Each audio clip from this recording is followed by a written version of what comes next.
You've probably heard people talking about ChatGPT. Maybe your friends mentioned it. Maybe you saw it on the news. Maybe you opened it once, stared at the box, and thought, now what? ChatGPT is an AI tool you can talk to by typing questions or instructions. It responds in plain language and can help you write, explain, organize, brainstorm, summarize, and learn. ChatGPT isn't a person. It is not magic. It's a tool. Now, the word ChatGPT might sound a little strange at first, but the most important part of the name is actually the first word, chat. That means you can interact with it almost like you're having a conversation. You type something in, ChatGPT answers. Then you can respond. You can ask it to explain something more simply. You can ask for an example. You can ask it to rewrite something. You can even say, that's still confusing. Explain it like I'm brand new. And we'll try again.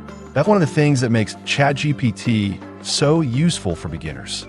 You don't have to get everything perfect on the first try. You can go back and forth with it. For example, you might type, explain AI in plain English. Then after it answers, you could type, now make that even simpler. Then you could ask, give me an example for someone over 50. That back and forth is where ChatGPT becomes really helpful. It's not just a search box. It's more like a conversation partner that helps you think, write, learn, and organize your ideas. But remember, ChatGPT is not a person. It doesn't have life experience. It doesn't have wisdom, and it can still make mistakes. So think of it as a helpful assistant sitting beside you. You ask, it answers. You guide it, and you decide what is useful. That's the chat part of ChatGPT. Now, there's one word you're going to hear a lot when people talk about ChatGPT. That word is prompt. And if that sounds technical, don't worry. A prompt is just what you type in a ChatGPT. That's it. It can be a question, an instruction, or a request. It can even be a messy idea you want help organizing. For example, if you type, explain AI in plain English. That's a prompt. If you type, help me write a friendly email, or give me 10 ideas for a YouTube video. Those are prompts. And if you type, take these notes and turn them into a simple checklist. That's also a prompt. So don't let the word intimidate you. A prompt isn't some secret computer code. It's not something only experts understand. It's simply the way you tell ChatGPT what you want. But here's the important part. The clearer your prompt is, the better the answer usually is. For example, a vague prompt would be, tell me about AI. That might give you a broad answer that feels too general. But a better prompt would be, explain AI to a complete beginner over 50. Use plain English and give 3 everyday examples. See the difference? You told ChatGPT who the answer is for. You told it how to explain it. And you told it what kind of examples you want. That's how you start getting better results. So for now, just remember this. A prompt is your instruction. The better the instruction, the better the response. And learning how to write simple prompts is one of the first AI skills worth building. So what can ChatGPT actually help you do? This is where things start to get practical. For beginners, ChatGPT can help with a lot of everyday tasks.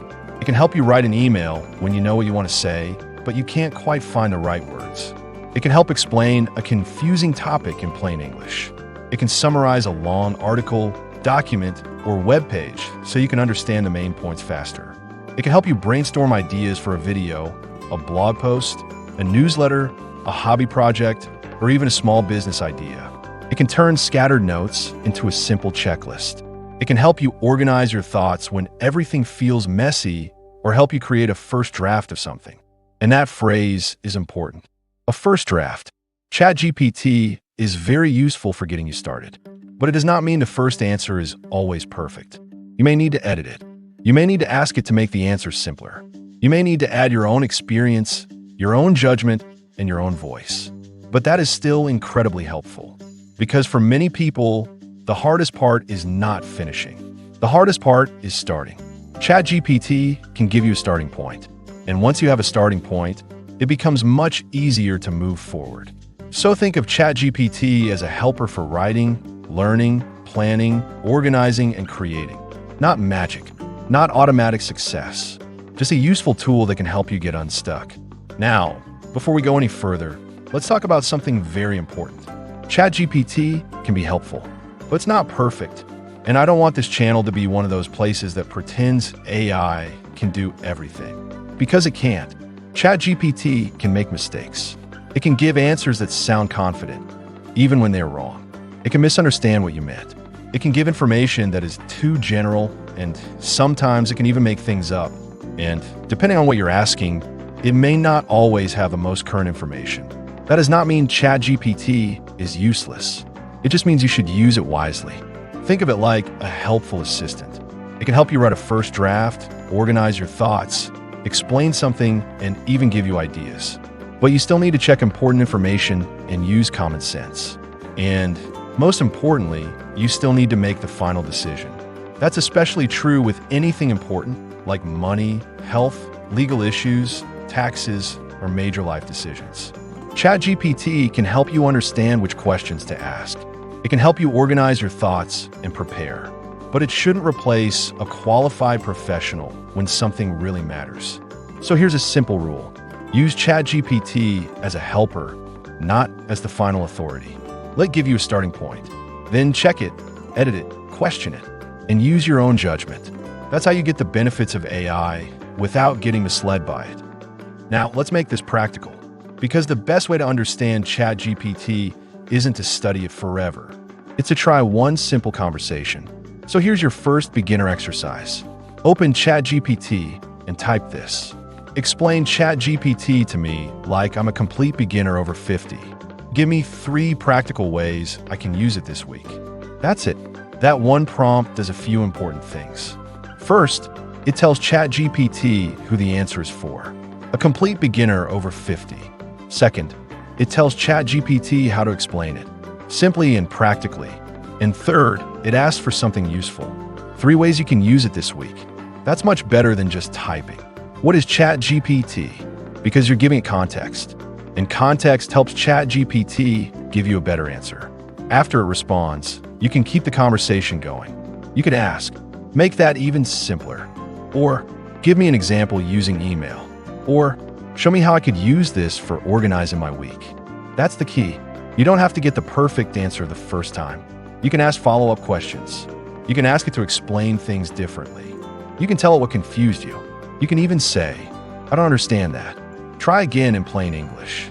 And that's one of the most beginner-friendly parts of ChatGPT. You can learn by having a conversation, not by memorizing technical terms, not by reading a giant manual, just by asking simple questions and seeing what happens. So your first step is simple. Try that one prompt. Read the answer, then ask one follow-up question. That's how you begin. Now, if all of this still feels a little new, that's okay. It should feel new. You are learning something different. And the goal isn't to master everything today. The goal is to take one simple step. That's it. One question, one prompt, one useful answer. One small win at a time. That's how you build confidence with ChatGPT.